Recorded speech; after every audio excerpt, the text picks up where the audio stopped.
Today I'm driving the Audi Q8, Audi's top-of-the-range SUV model. And while this is Audi's top-of-the-range SUV model, it's actually a bit smaller than the next lower model, the Q7. The Q7 is about 10 centimeters longer and it is a bit taller, but the Q8 is a bit wider. How is it that this range-topping model is actually smaller than the next lower model? Well, that's because the Q8 is one of those 4 or 5 door coupés. In this case, it means the car has a lower roofline, it has a less steep tailgate, and it has frameless windows around the doors. The idea is you trade practicality for design. And in this case, I'm not sure it worked. Because yes, the Q8 is a perfectly fine looking car, but looking at it, the first thing that comes to mind is not coupé. In my opinion, it actually kind of looks like an enlarged Q3, which is a normal SUV that Audi doesn't really call a coupé, so I'm a bit perplexed as why this would be called a coupé. But looks aside, what do you get from the Q8? Well, being just a 5-seater and having the same wheelbase as the 7-seater Audi Q7 means you get quite a lot of interior space. The rear passengers, they get a lot of legroom. Even if the driver's or passenger seat are all the way back, it's still sufficient, you're still comfortable in the car. The rear seats, they also slide forwards and backwards, meaning it's really a car centered around the people sitting in it rather than hauling stuff. The lower roofline and the wider stance also mean a lower center of gravity, which means the Q8 should handle better than the Q7, and it does. The Q8 handles really well. I mean, it handles about as good as you would expect from a large SUV. In fact, maybe even a bit better. However, this is a 2.5 ton car empty. This car actually weighs 2,560 kilograms, meaning this is a very heavy car, and it's never going to be a car that's going to inspire you to go out for a spirited drive. It handles well, it's really good. Actually, it handles better than I think you would expect from such a large SUV, but ultimately I don't think it's that important how well one of these cars handle, because it's not one of the cars you're going to take to the racetrack or on a mountain pass. This car is also equipped with the optional 4-wheel steering. This helps make this big car handle that much better. And speaking of steering, the steering in this car is actually quite direct, which is something you wouldn't expect for a large SUV. This is really nice. On the other hand, the steering is also very light, and you get almost no feedback. So this car is a bit of a weird mix, because you get some sporty feeling from a direct steering, good handling, 4-wheel steering, but at the same time the steering is dull, the car is very heavy. So yes, I mean, let's be honest, this car is not one for driving enthusiasts, especially being a diesel. This one is the 50 TDI, which has 286 horsepower and about 600 Newton meters of torque. It's a 3-liter twin-turbo V6 diesel, and I think it's perfectly adequate for the car. This is not an engine that inspires you to go racing or whatever, but it's good. It's smooth. It works well with a heavy car, because this is a heavy car, and the engine is perfectly adequate. You don't miss any power, but at the same time you don't really want any more power than it has. It's really perfectly adequate. It's good. What I like is that Audi did not do artificial sound generation on the sound, aka fake noise. This car has a diesel engine and it doesn't make a fuss about it. Yes, it's quiet when you drive along like this. When you accelerate, you hear it. It's not overly loud, but it's a diesel engine, and that's that. No need to hide it with some fake noises. This car is actually a bit of a cheater, because it is much heavier and much larger than it may seem. This is partly due to the incredibly large wheels. This car has 21-inch rims that then have like so much sidewall on top of them. The whole wheel is 77 centimeters tall, which is massive, and in proportion to the wheels, the car looks, you know, fairly compact. If this car had some normally sized wheels, it would look as large as it actually is. Oh yeah, and the tires on this car, they are 285 millimeters all around. So the front and rear tires on this car are as wide as the rear tires on a sports car like a Nissan GT-R. Right. This car has an 8-speed automatic gearbox. It has pedals on the steering wheel that lets you shift manually. It also has a manual mode that you can use this thing to shift if you don't want to use the pedals. It's a good gearbox. It's very smooth. It shifts quickly. Yeah, the only thing I would have to criticize about it is that when you are in manual mode, it doesn't hold the gear. If you hit the rev limiter, it will shift up. So on a real sports car, that would bother me. On a large SUV, nah, it's okay. Most people are never going to use manual mode. This car, while being incredibly heavy, it gives you confidence. I mean, it has extremely wide tires. It has rear wheel steering. I mean, the car still feels more agile than you would expect. In general, with the traction control, with the 4-wheel drive, this car feels secure.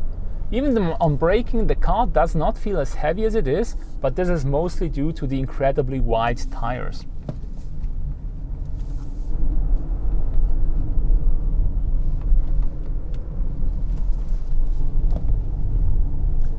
Yeah, the car handles remarkably well for being such a large car, but then again, I mean, it's no sports car, let's be honest, and also with the diesel engine, it's not really made for the enthusiasts, but you know, it's adequate. It's a good, well-handling car. It's just due to the typology of the car being this tall SUV, it's not really the kind of car you go hunting curvy roads like I'm doing right now.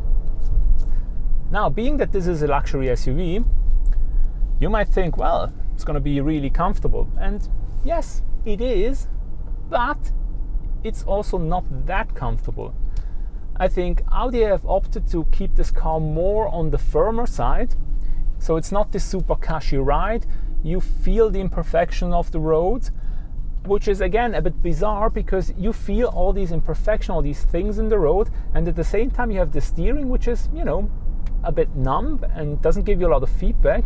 So you have this, in my opinion, it's the worst of both worlds, because you have a car that's not really sporty and not really comfortable. So yeah, in part due to its massive wheels, this car is also very high off the ground, meaning it's kind of hard to get into the car. I'm relatively tall and I struggle, so I'm imagining somebody shorter would have even more trouble getting in and out of the car. It should have a handle or something to help you get in and out, because really it's quite a long step you have to take to get into the car. Being that high off the ground also means that the loading sill for the trunk is quite high off the ground. Fortunately, this car has adaptive air suspension, and it can be lowered from within the trunk. So there's a button you can press, and then the car lowers itself down, so you can more easily put stuff in the trunk, which is good. This car has different driving modes. I think it has like 6 or 7. Auto being one of them, then there's comfort, there's, what is there? There's efficiency, and there's an individual. Yes, they do change the way the gas pedal behaves and stuff like that, but suspension-wise, the car still remains on the harsher side. So even in comfort mode, it's not like the car is gonna be really this floaty barge. It's still, you know, hardly noticeable, the change, at least in my opinion. I mean, this is still an SUV, it's not a sports car, and it doesn't actually even feel like a sporty car. So I don't really understand why not make the car just a little bit softer, because that's probably going to be more relevant for more people driving this car than its, you know, ultimate handling characteristics. It's interesting in those corners when you would have the car understeer, you have the back wheels, You notice it helps you get through the corner. The combination of four-wheel steering and all-wheel drive really do help. Audi's core competency has always been making nice interiors, and I think they did it again with the Q8. The interior, it looks very nice. There's this metal, there's this piano wood, touchscreens everywhere. It looks very nice. Of course, being all shiny surfaces, they are magnets for fingerprints. But then again, it looks nice. Having most things controlled through touchscreens, you might think that, well, from an ergonomic point of view, it's not that great. And yeah, it isn't. I mean, Audi made their screens clickable so that you get a feedback when you push a button. You also hear the click, but you still have to look exactly at it to find the button. You cannot just touch it knowing it's there.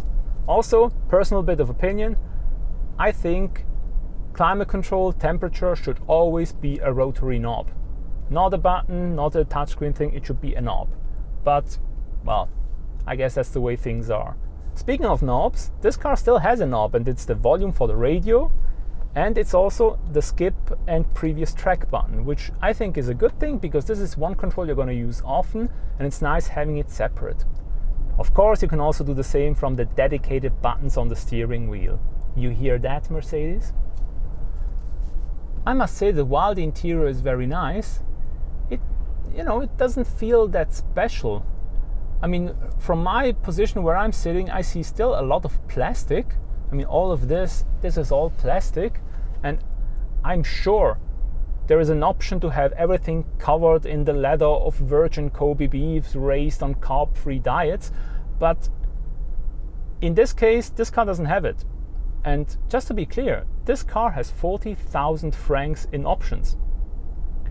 So yes, this car has 44% of its base price in options and doesn't have like the nice leather package. In fact, it doesn't even have the nice leather seats because these are only heated and not ventilated. The car has a base price of 90,000 Swiss francs. And with the options I have on this model, it ends up costing 131,000 Swiss francs. And being an Audi, of course, it's nowhere near fully equipped. One thing that really bothers me is there is even a blank button. A blank button in 2019 in a 131,000 franc car. Staring you in the face, telling you there's an option you didn't get. And it must have been an important option because it gets a giant button in the middle of the dash. Come on, Audi. What is this? So, what remains to be said about the Audi Q8? Obviously, it's a car I don't understand, because if I want a luxury car, I get the Audi A8. If I want a practical car, I get a Q7 or maybe even an A6. There is very little reason to get the Q8 in my view. I mean, yes, it's supposed to be a design upgrade over those two models, but I don't think so. If there is a design upgrade, it's very little. I mean, don't misunderstand me. The Q8 is a good car. It's probably even a very good car. It just, failed to captivate my heart, or at least to impress me in some meaningful way. To me, this is a very good car, but it's some car. I don't love it. I don't know why anybody would love it. It's just another large SUV. Yes, it handles well, great. It's still not a Porsche 911. I mean, it's not like, for example, a Range Rover Velar, which is very comfortable, very cushy. This is kind of a bit harsher, but then again, it's not really sporty because it's a very heavy, very tall car. So I have mixed feelings about the car. I think it's more than obvious in this review, but that's the way it is. Thank you for watching.